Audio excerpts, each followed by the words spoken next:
Boa noite, gente. Sejam bem-vindos à nossa casa, mais uma vez.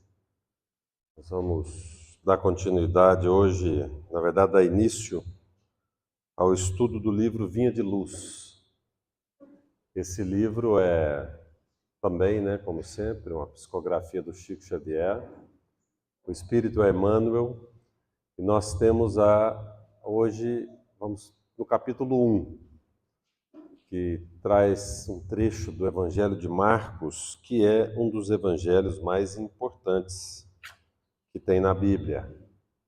Então é muito oportuno que a gente possa falar sobre ele. Eu vou pedir a todos para fechar os olhos.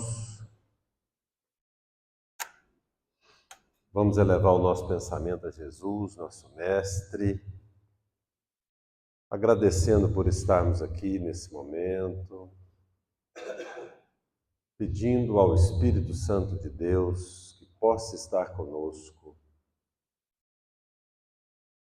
nos orientando, nos inspirando no entendimento e compreensão do Evangelho de Deus. Que assim seja.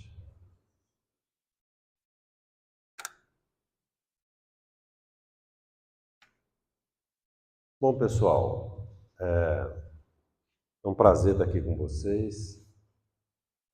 Só lembrando que o nosso bazar está precisando de doação, então o frio está acabando, né? O frio nosso não dura muita coisa, aquela hora de limpar o armário, o que vocês tiverem lá que possa servir, pelo amor de Deus, gente, não é para trazer trem que não serve para ninguém não, tá?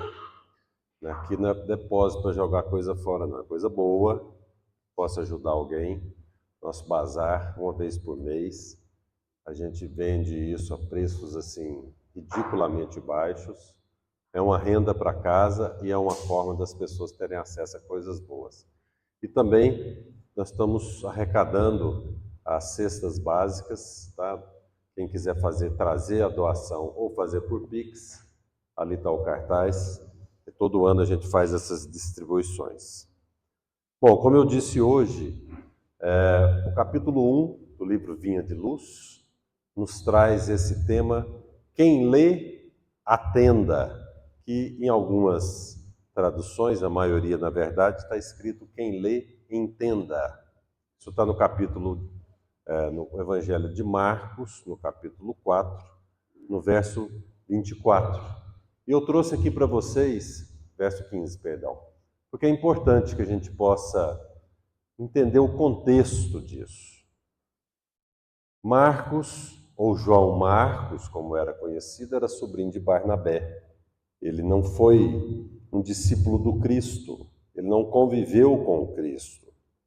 Quando ele começou a acompanhar Barnabé e Paulo, nas andanças de Paulo, Cristo já tinha sido assassinado. Ele era um adolescente. Ele não aguentou o ritmo de Paulo, mas depois veio a se tornar um grande seguidor do Cristo e espalhador da palavra. E escreveu o segundo evangelho do Novo Testamento, como a gente tem isso oficialmente. E no capítulo 4 ele traz para a gente o seguinte: E quando Jesus ia saindo do templo, aproximaram-se dele seus discípulos para lhe mostrarem a estrutura do templo. Jesus, porém, lhe disse: Não vedes tudo isso? Em verdade vos digo que não ficará aqui pedra sobre pedra que não seja derrubada. E estando assentado no Monte das Oliveiras, chegaram-se a ele os seus discípulos em particular, dizendo: Dize-nos, quando serão essas coisas e que sinal haverá de tua vinda e do fim do mundo? O templo dos judeus era tido como algo sagrado, assim como hoje para os muçulmanos, existe essa obrigação de ir a Meca uma vez na vida, pelo menos, para visitar o templo. É uma construção divina, segundo a crença deles. Os judeus já tiveram 3 templos. Aqui a gente está falando do segundo, porque eles foram destruídos nas guerras e reconstruídos. Então, para eles, se o templo fosse destruído, a aliança com Deus estaria perdida e seria o fim do mundo. Por isso que, veja que em momento algum Jesus fala aqui de fim do mundo, mas eles interpretavam isso como o fim do mundo. E Jesus respondendo disse-lhes: acautelai-vos, que ninguém vos engane, porque muitos virão em meu nome, dizendo eu sou o Cristo, enganarão a muitos. E ouvireis de guerras e de rumores de guerras. Olhai, não vos assusteis, porque é mister que isso aconteça, mas ainda não é o fim. Porquanto se levantará nação contra nação e reino contra reino, e haverá fomes e pestes e terremotos em vários lugares. Mas todas essas coisas são o princípio de dores. Veja que isso continua até hoje, né? Todas as vezes que acontece algum terremoto, sempre tem alguém falando é o fim do mundo, né? O tempo está chegando. Então vos hão de entregar para seres atormentados e matar-vos-ão, e sereis odiados de todas as nações por causa do meu nome. Nesse tempo, muitos serão escandalizados. Trair-se-ão uns aos outros, e uns aos outros se odiarão. E surgirão falsos profetas, enganarão a muitos. E por se multiplicar a iniquidade, o amor de muitos esfriará. Mas aquele que perseverar até o fim, esse será salvo. Presta atenção nesse verso 13 aí, nós vamos voltar nele. E este evangelho do reino será pregado em todo o mundo, em testemunho a todas as nações. E então virá o fim. Vamos voltar no 14 também. Quando, pois, aí o trecho que Emmanuel nos traz. Quando, pois, virdes que a abominação da desolação de que fala o profeta Daniel está no lugar santo, quem lê, entenda, ou quem lê, atenda. No livro de Gênesis, os Espíritos explicam que aqui é uma tradução errada, que não é a abominação da desolação, mas a abominação que gera a desolação. A gente vai aprofundar nesse assunto. Emmanuel, então, nos traz esse texto, no primeiro capítulo de Vinha de Luz, que é muito interessante. Vocês vão ver que ele aproveitou essa palavra do Cristo, ele aqui não falou sobre tempos apocalípticos, mas falou de uma coisa muito importante, que eu acho que cabe aqui para todos nós, que é muito mais importante até do que a gente preocupar com o Apocalipse. Ele fala o seguinte: assim como as criaturas em geral converteram as produções sagradas da terra em objeto de perversão dos sentidos, movimento análogo se verifica no mundo com referência aos frutos do pensamento. Frequentemente, as mais santas leituras são tomadas à conta de tempero emotivo, destinado a sensações renovadas, que condigam com o recreio pernicioso, com a indiferença pelas obrigações mais justas. Raríssimos são os leitores que buscam a realidade da vida.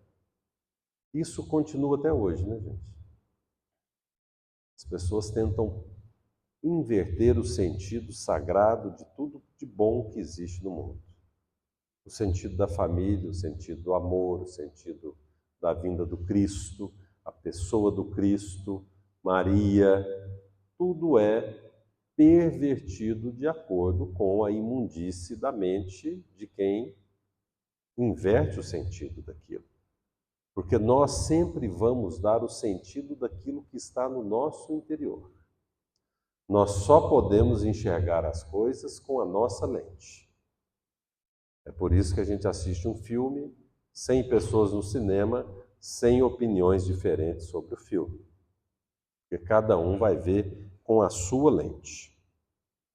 O próprio Evangelho tem sido para os imprevidentes e levianos vasto campo de observações pouco dignas. Quantos olhos passam por eles apressados e inquietos, anotando deficiências da letra ou catalogando possíveis equívocos, a fim de espalharem sensacionalismo e perturbação?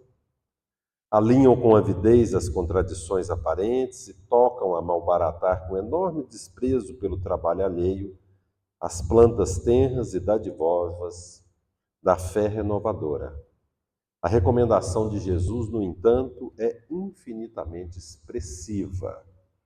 É razoável que a leitura do homem ignorante e animalizado represente o conjunto de desrespeitosas brincadeiras. É o que eu disse. Cada um usa a sua lente própria. Não podemos esperar daquele que não tem espiritualidade nenhuma o entendimento das palavras do Cristo. É pedir a ele algo que ele não pode dar. Mas o espírito de religiosidade precisa penetrar a leitura séria, com real atitude de elevação. Vamos aqui para a nossa obrigação. O problema do discípulo do Evangelho não é o de ler para alcançar novidades emotivas, ou conhecer a Escritura para transformá-la em arena de esgrima intelectual, mas o de ler para atender a Deus, cumprindo-lhe a divina vontade.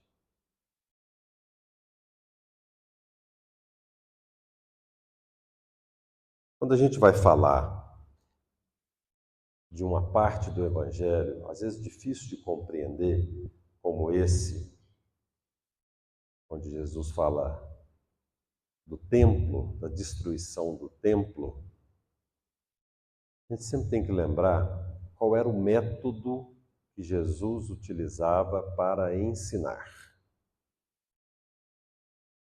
Lá no mesmo Evangelho de Marcos, no mesmo capítulo, nos versos 33 e 34, fala o seguinte: e com muitas parábolas, tais lhes dirigia a palavra, conforme eles podiam compreender.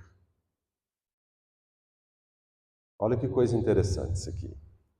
E sem parábolas nunca lhes falava, porém tudo declarava em particular aos seus discípulos. Isso é muito importante, porque quando a gente lê esse Evangelho de Marcos, temos que entender que ele era colocado de uma forma para que a população de 2000 anos atrás pudesse compreender. Se Jesus viesse hoje, provavelmente ia estar usando o Instagram para transmitir suas mensagens de uma forma diferente. Diferente de acordo com a nossa compreensão. Sempre com a nossa compreensão. O limitador do conhecimento aí somos sempre nós mesmos, né? Quando a gente olha lá a parte, esse verso 13 aqui, talvez seja o mais importante de todo o capítulo. Muita gente fica preocupado com o fim dos tempos, com a destruição do templo. Pois quando vides a abominação que gera desolação, de que falou o profeta Israel, está no lugar santo, quem lê, entenda. Qual que é o sentido profético disso? Aí vai lá no Evangelho de Daniel, que o Espiritismo traz para a gente, veio depois reencarnado como João o Evangelista. Tem essa veia profética muito forte, mas uma profecia difícil de entender. Ao invés de a gente ficar preocupado com isso, talvez esse aqui seja mais importante. Mas aquele que perseverar até o fim, esse será salvo. O que a gente precisa compreender é o seguinte: a palavra do Cristo, raramente ela vem num sentido coletivo. 99,99% 99% das vezes o que a gente está lendo é pessoal. Ele está nos ensinando um caminho pessoal de regeneração da nossa alma. Ponto final. Com tudo que a gente estudar, tudo que a gente aprende com Cristo, tem um propósito: a nossa melhora. Mas a gente lê aqui, a gente está preocupado com a guerra da Ucrânia e da Rússia, com a situação financeira do Brasil, com as eleições municipais, como que o povo faz isso, como que o fulano faz aquilo. Usando de parábolas, obviamente, o Cristo não queria ensinar sobre o fim do mundo. O mais importante que ele queria ensinar é como é que a gente pode se salvar. Observe aqui nesse texto, gente. Não seja enganado por falsos cristos. De 2 em 2 anos, na nossa política aparece vários aí.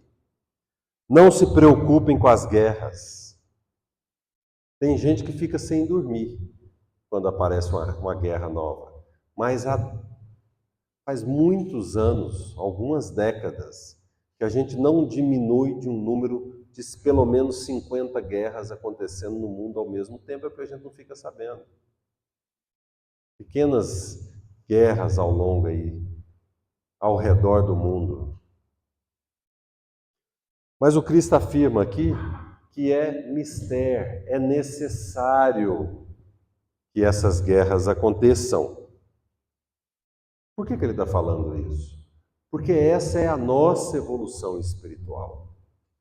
Olhando para nós, entendendo as nossas imperfeições, entendendo que nós somos capazes de matar uma pessoa se ele invadir um pedaço do nosso lote. Ele fala, vai dar guerra. Então, gente, vai acontecer guerra. Só fica fora dela, mas não precisa preocupar com ela, não. Por que ele fala isso? Esse é o centro do ensinamento do Cristo. Ele está tomando conta. Tem alguém, tem um grupo, mas muito mais sábio que a gente tomando conta. É a mesma coisa você falar para um menino no prezinho.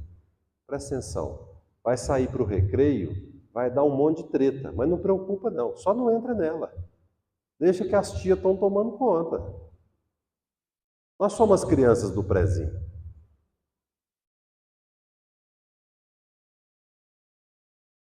Haverá pestes, fomes, homens contra homens, mas isso é só o princípio das dores. Isso está acontecendo desde que o mundo é mundo. Pestes, tivemos agora o Covid. Começo do Covid, ninguém nunca mais ia mentir. Final do Covid, todo mundo se odiando. A favor da vacina, contra a vacina. É Bolsonaro contra Lula.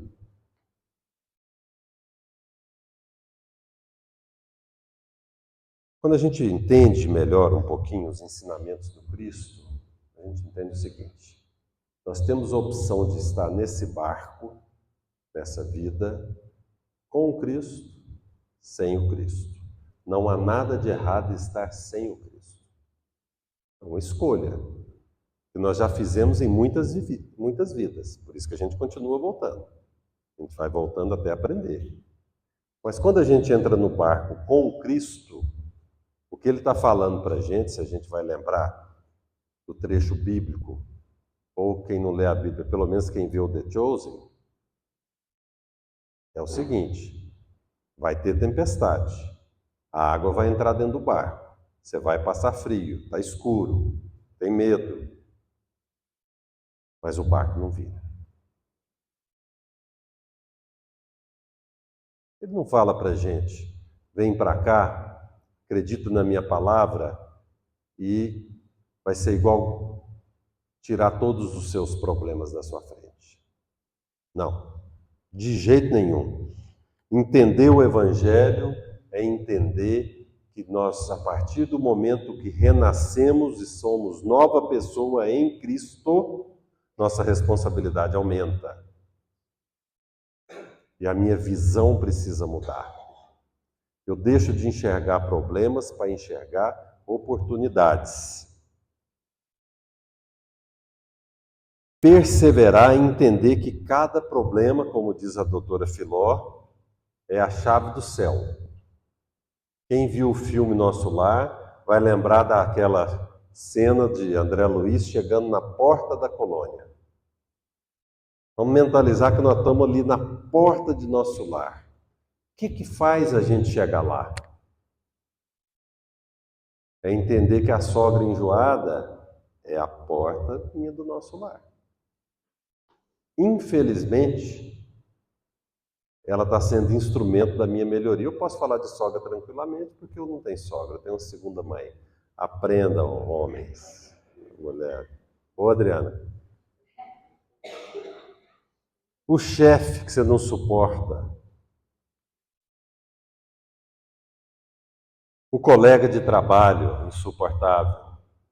Ele é a sua chave do portão de nosso lar. E você está pedindo para Deus tirar da sua vida todo dia. E não foi para isso que você se tornou cristão, não foi para matar pessoas. Para de rezar para os outros morrer, gente. O inimigo gratuito, aquele que calunia. Quando a gente entende verdadeiramente a proposta cristã, a gente passa a agradecer. Porque nós saímos do lado de lá, de quem roubava, matava, enganava, mentia, caluniava, e agora a gente está do lado de cá. Mas estar do lado de cá significa agradecer, como nos diz Paulo, por tudo dai graças. Mas tudo, gente, é tudo. Não é só coisa boa. Tudo é o filho dando problema. Tudo é a falta de dinheiro. São as dificuldades do trabalho. São os transtornos emocionais que a gente passa. Tudo é tudo. Por tudo dai graças. Graças a Deus por todos esses problemas. A gente tem que pedir é que Deus nos dê força, para a gente nunca descer no nível dos problemas. Você foi caluniado. Você foi desrespeitado. Em família, tretas familiares. Aí você fica remoendo aquilo, porque eu vou falar para fulano isso, vou falar aquilo, agora ele vai ver comigo. É hora de sair dessa vida. Joelhinho no chão. Senhor, obrigado por eu ter ficado calado. Obrigado por existir essa pessoa na minha vida, para me mostrar meus defeitos. E me dê força para melhorar. Esse é o sentido do cristianismo na nossa vida. E olha o que o Cristo diz no verso 14. E este evangelho do reino será pregado em todo o mundo e em testemunho a todas as nações. Então virá o fim. Profético isso aí. A gente vai lá na Gênese, num capítulo específico dessas profecias, e Kardec e os espíritos superiores nos falam o seguinte: quando sucederão tais coisas?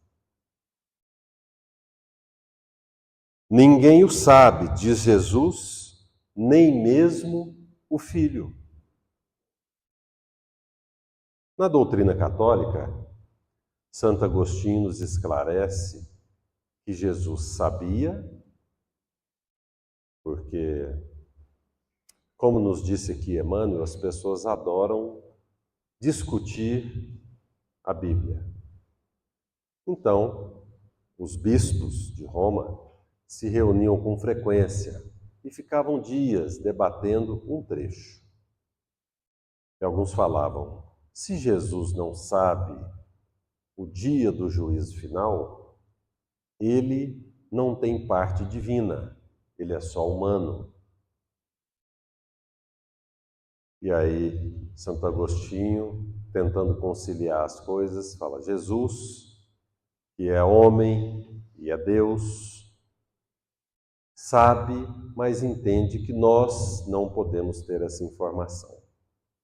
Bom, a doutrina espírita, que entende Jesus como um espírito perfeito, mas que não é Deus, e que não diminui o fato de ser Deus nem um milímetro, um espírito que bilhões de anos antes de vir, na criação da Terra, já era perfeito.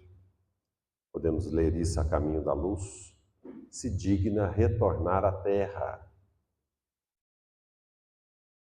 E eu acredito também, assim como Santo Agostinho, que Jesus, obviamente, tem esse poder da presciência, mas entendeu que não tinha nenhum motivo para nos contar qual é o destino do nosso planeta, em detalhes. E os Espíritos nos explicam que, quando chegar o momento, os homens serão advertidos por meios de sinais precursores. Esses indícios, porém, não estarão nem no Sol, então não adianta ficar procurando eclipse, nem nas estrelas, não é a estrela cadente que vai falar que o mundo está acabando. Mostrar-se-ão no estado social e nos fenômenos mais de ordem moral, exatamente como Jesus falou no verso 15. Nada, aliás, nas palavras do Cristo indicam a destruição universal, que em tais condições não se justificaria. Não é racional se suponha que Deus destrua o mundo, continuam os Espíritos em Gênesis, no livro Gênesis. Precisamente quando ele entre no caminho do progresso moral pela prática dos ensinos evangélicos. É o que ele fala aqui, ó. E este evangelho do reino será pregado em todo o mundo. Já foi. Ele precisa ser testemunhado a todas as nações. Aí sim virá o fim. Que fim que é esse? A doutrina espírita nos explica que é a passagem do mundo de expiação e prova para o mundo de regeneração. A partir desse momento, onde a maioria das pessoas deem testemunho do Evangelho do Cristo, e não só tenham contato com o Evangelho do Cristo, espíritos que persistem no mal não poderão mais reencarnar na Terra. Nenhum planeta vai ser destruído, gente. Deus é amor e é misericórdia. Então, sempre nós vamos preocupar com a nossa evolução espiritual. Sempre nós vamos preocupar em não fazer, em não gerar abominação que gere desolação. Como dizia o profeta Daniel.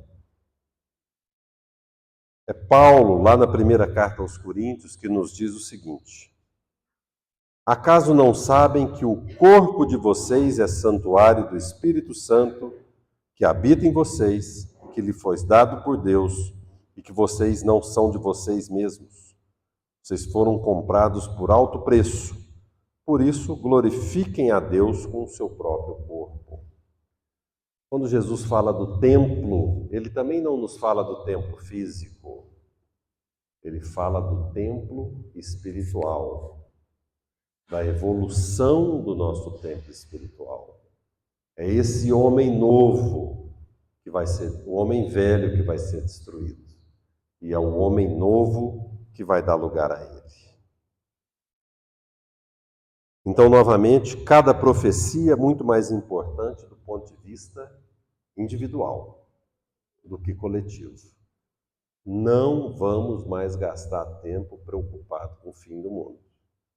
Não vamos mais perder tempo com guerra de outros países. Vamos cuidar da nossa guerra interna, dos nossos conceitos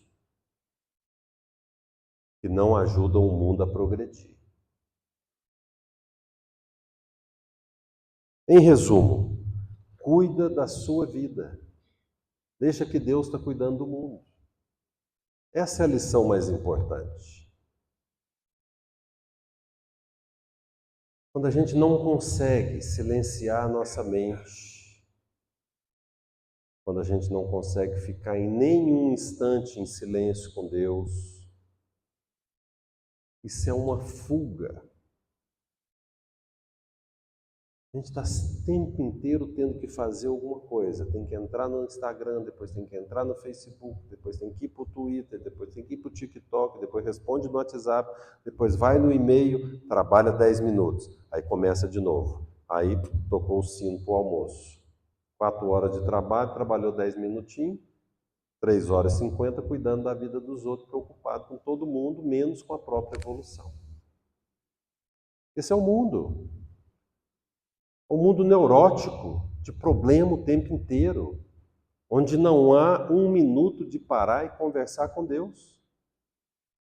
Mas a gente quer deitar, quer visitar os mundos superiores e quer morrer e quer ir para nosso lar.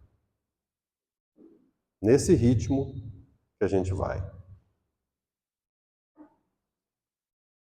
A leitura já vinha da luz, do capítulo 1, ele traz uma recomendação maravilhosa. Primeiro, ele explica para a gente, de forma bem clara, que há uma separação no mundo.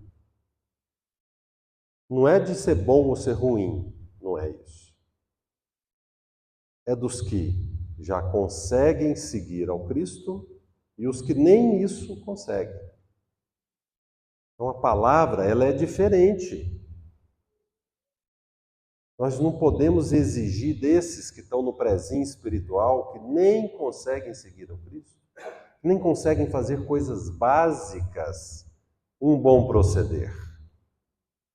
Não tem como, gente. Cada um só dá o que tem. E está tudo certo. E se você tem pessoas assim na sua vida, eles são a sua chave de nosso lar. Cuida deles. Não joga a chave fora, não. Aos que já se encontram na posição de seguir ao Cristo, essa reflexão aqui ela é importantíssima.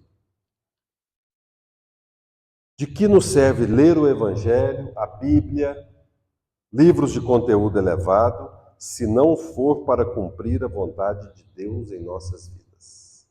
A gente está só atrás de uma história bacana? Aí eu leio, devoro os livros espíritas.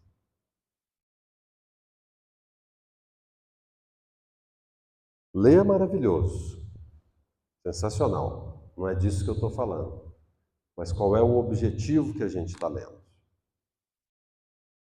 Quando olhamos para o nosso modelo maior, que é Jesus, ele mesmo dizia que era primordial a ele cumprir a vontade de Deus. Quando ele anuncia aos apóstolos que iria ser preso e morto, alguns apóstolos, como Pedro, se revoltam, falam, não, é para isso que eu vim. Eu só tenho um propósito aqui, que é cumprir a vontade de Deus. Não tem um segundo. E a missão dele, que ele levou até o fim, foi explicar para a gente, exemplificando, o que significa o reino de Deus na Terra.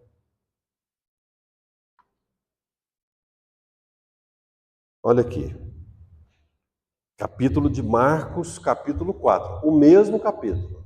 Eu trouxe para vocês os 15 primeiros versos, trouxe a forma como Jesus ensinava, lá no versículo 33 e 34, e Marcos, novamente, capítulo 4, nos ensina aqui o que significa o reino de Deus.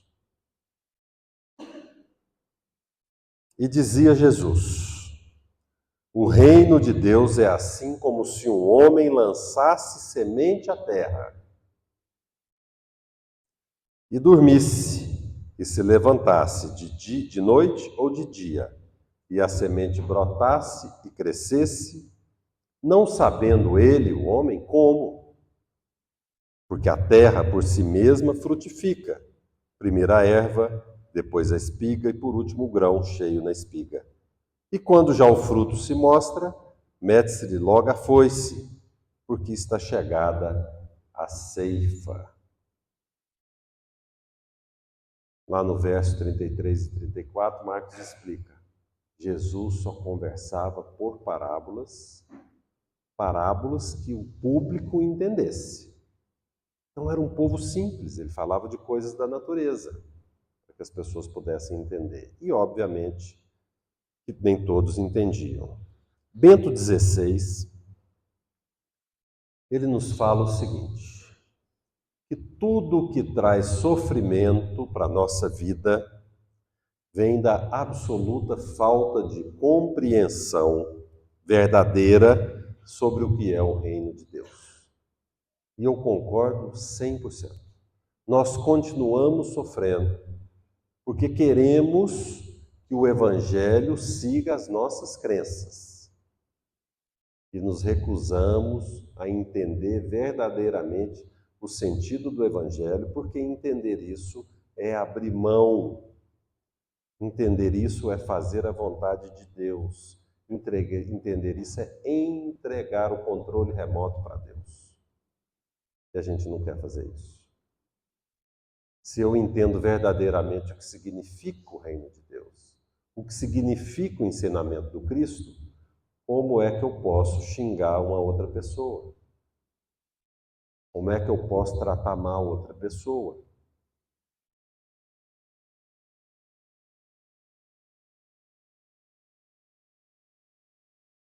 Lá no último parágrafo da mensagem de Emmanuel,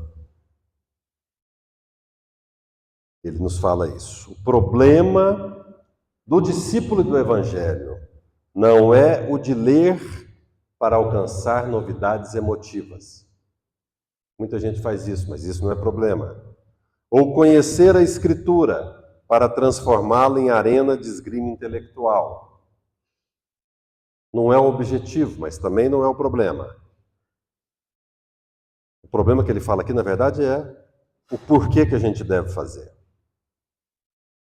Ao ler o Evangelho, o discípulo deve fazê-lo para atender a Deus, cumprindo-lhe a vontade divina.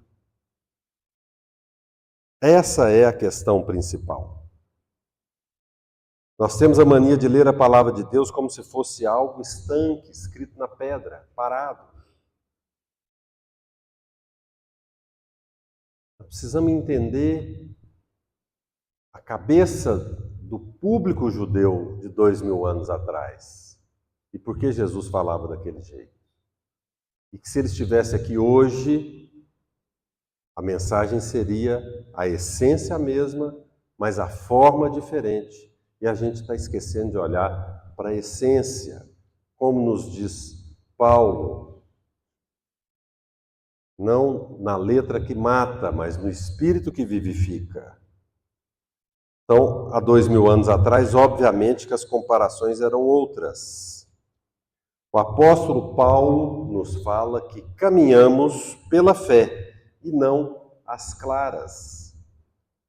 Não adianta a gente ler todos os livros buscando um conhecimento completo da natureza que não nos vai ser dado nessa encarnação, nesse nível de evolução espiritual.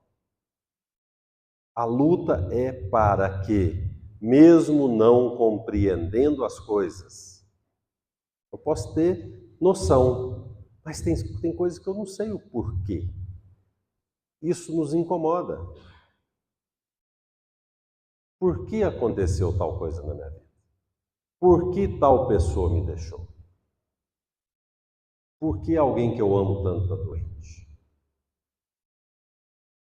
São tantos porquês. Esse é um caminho sem volta, um labirinto. Paulo nos fala, nunca vamos enxergar as claras, mas caminhamos pela fé. Hebreus 11, 1. Fé é acreditar naquilo que não se vê. Então é uma escolha. Novamente, não tem certo e errado. Eu escolho caminhar com o Cristo.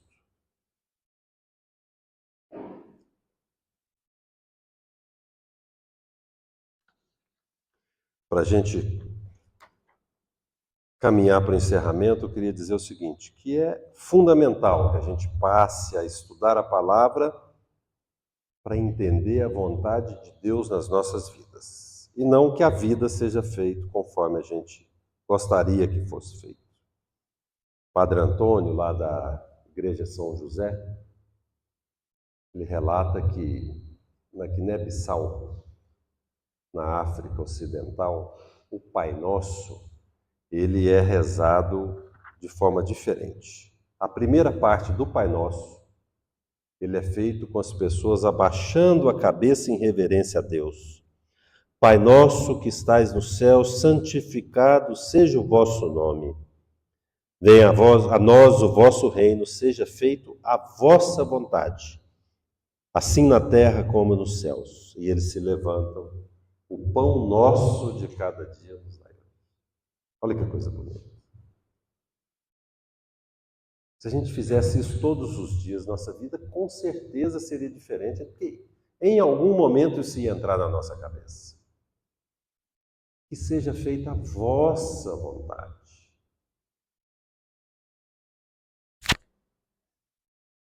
Como é que tem sido, gente, a nossa relação com Deus?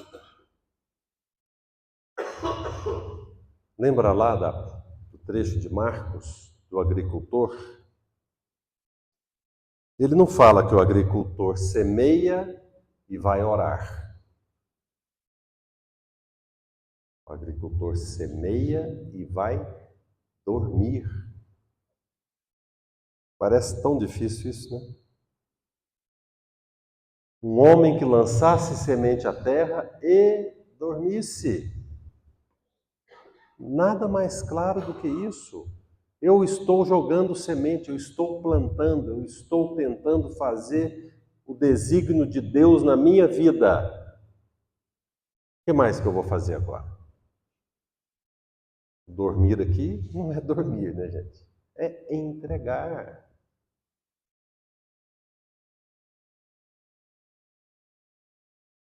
Ele não nos diz que semeie e vai orar, semeie e foi fazer terapia. Ele sabe que a semente vai germinar e vai gerar o fruto, porque ele plantou. Mas veja, o reino de Deus é assim como um homem que lançasse semente à terra. Não é assim como um homem que estava parado esperando um milagre. Em algum momento, nós saímos da nossa posição de inércia e lançamos uma semente à terra. Que semente é essa? A vontade de Deus na nossa vida, o propósito de Deus na nossa vida. Mas eu não sei qual é. Você não sabe porque você não silencia sua mente. Não sai do WhatsApp, TikTok, Twitter, Instagram e mais não sei o quê. Facebook. Gente, faz um jejum dessas coisas na sua vida. Não serve para nada isso. Ou perda de tempo. Ajuda a gente no trabalho, é bacana. Mas fora isso, difícil demais. Como as pessoas estão dependentes da aprovação das redes sociais. Dependentes do vício de ficar sabendo da vida dos outros. Da vida mentirosa, só das coisas boas. Deixa a gente mais deprimido. Meu Deus do céu, como é que o fulano está tão bonito? Olha para onde ele está viajando. Meu Deus, mas está ganhando muito dinheiro. Ele era tão burro lá no Agostiniano, agora está lá, eu quero o primeiro lugar na sala, tá ruim minha vida. Aí começa. Pira, cabeção. Vamos olhar para a vida espiritual, gente. Vamos semear e vamos descansar no Senhor.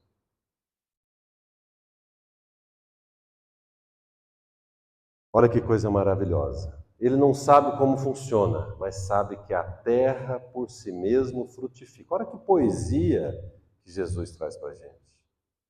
Sabe que Deus proverá.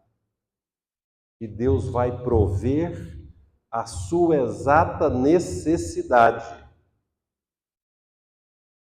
Duro isso.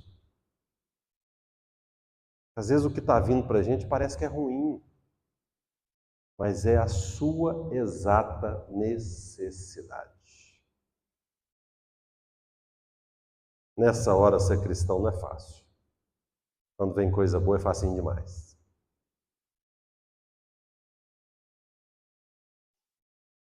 É fácil, então, a gente entender que nós estamos adoecidos, neuróticos por controle, ansiosos com a nossa vida e com a vida dos que amamos.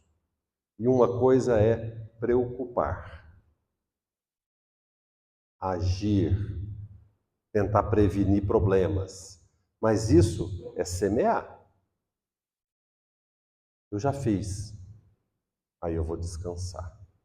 Outra coisa é, não paro de pensar naquilo 24 horas por dia, não durmo, ansiedade, crise de pânico, depressão, dor no corpo, relacionamento que acaba, vira uma bola de neve. Em algum momento eu preciso parar, jogar fora tudo que não presta, começar de novo. Não semeamos e queremos colher. Quando semeamos, queremos controlar. E quando colhemos, ficamos insatisfeitos. Vamos mudar isso. Vamos fechar os olhos. Vamos elevar o nosso pensamento a Jesus. Eu vou pedir para os médiuns para nos ajudar com o passe. Então, cada um de vocês vai entregar agora a Jesus os seus problemas, dificuldades, ansiedades, angústias. Vamos crer que tudo isso vai ser tratado. Pai de infinito amor e misericórdia, que nesse momento recebamos a visita amorosa de todos os nossos mentores, amigos do plano espiritual e parentes desencarnados que continuam nos acompanhando. Que eles estejam aqui conosco, matando a nossa saudade, acalmando os nossos corações, mas também nos dando força para realizar o seu plano divino na Terra. Um plano simples, de cada dia ser um pouco melhor. Esse é o nosso propósito. Não tem outro. Vamos mentalizar a nossa casa, repleta de energia positiva, todos os cômodos, todos os moradores, envolvidos em muita luz, em muita paz, em muita tranquilidade.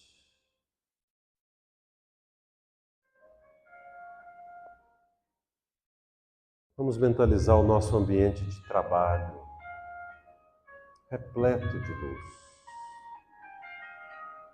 Todas as pessoas que convivemos, todas as situações sendo envolvidas na luz de paz e de amor. Meus irmãos, muito obrigado pela presença de cada um de vocês. Que a Mãe Santíssima possa estar abençoando a casa de cada um, com muita luz, com muito amor. Que assim seja. Muito obrigado. Vão com Deus.